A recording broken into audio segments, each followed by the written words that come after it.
शरद पवार यांनी मुख्यमंत्री फडणवीसांना फोन केलाय।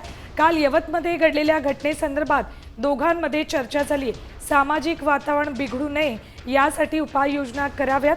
पवारांनी फडणवीसांना अशी विनंती केलेली आहे। काल यवतमध्ये दोन गटांमध्ये तुफान हाणामारी झाली, दगडफेक झाली। यानंतर पोलिसांना परिस्थिती नियंत्रणात आणण्यासाठी अश्रुधुराच्या नळकांड्या फोडाव्या लागल्या होत्या।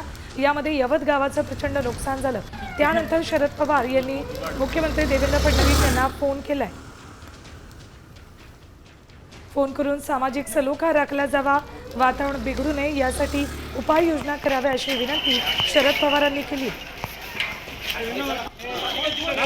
मुख्यमंत्री देवेंद्र फडणवीस यांना त्यांनी फोन करून ही विनंती केली आहे। सामाजिक सलोखा राखला जावा, वातावरण बिघडू नये यासाठी योग्य त्या उपाययोजना कराव्यात अशी विनंती त्यांनी केली। दौंडमधल्या यवत गावामध्ये काल दोन गटांमध्ये तुफान हाणामारी झाली होती। अजूनही तणावपूर्ण वातावरण यवत गावात आहे।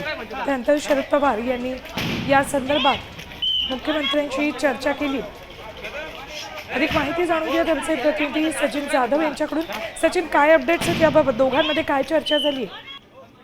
आपण पाहतोय की काल पुणे जिल्ह्यातल्या यवतमध्ये जी दंगल झाली त्या संदर्भात आज सकाळी शरद पवारांनी थेट मुख्यमंत्री देवेंद्र फडणवीस यांना फोन करून त्या ठिकाणची कायदा सुव्यवस्थेच्या बाबतीत आणि ते संदर्भात जे आहे ते बातचीत केलेली आहे। एकूणच आपण पाहतोय की काल यवतमध्ये जी घटना झाली त्या संदर्भात जाळपोळ झाली होती, गाड्यांची तोडफोड झाली होती आणि काही घरांवर दगडफेक झाली होती।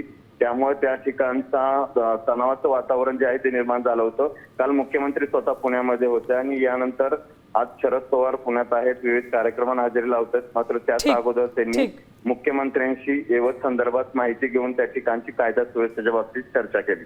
धन्यवाद सचिन संपूर्ण माहितीसाठी। तर शरद पवार आणि मुख्यमंत्री फडणवीस या दोघांमध्ये यवतमधल्या सद्य परिस्थितीबाबत चर्चा झाली।